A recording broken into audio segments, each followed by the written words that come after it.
Hey mga brad, nandito tayo ngayon sa Moto Market dito sa Uptown Parade. And ito ang ating very first episode ng Helmet of the Day. And for this video mga brad, meron tayong very special helmet na i-feature. Tara! Yun o. Sir, sa papagpalang magandang hapon. Yun. Welcome to Moto Market. Let's go.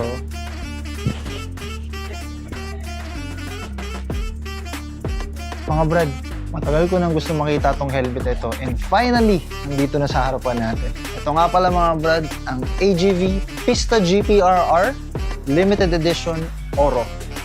So mapapansin natin dito mga brad, this is a full carbon MotoGP spec helmet na may hydration pa dito. So hardcore performance talaga, no? Ito yung mga ginagamit ng mga pangmalakasan sa racing talaga. Ganda, di ba?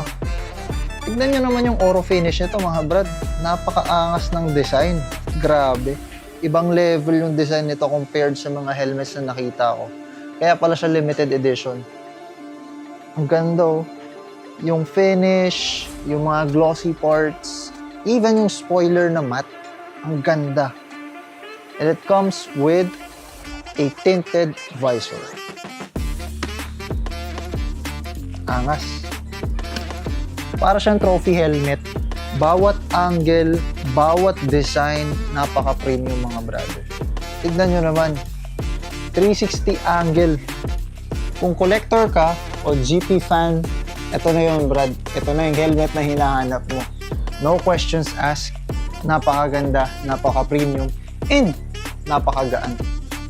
So thank you very much for Moto Market for allowing me to feature this helmet. And if you are interested for more helmet features, follow for more.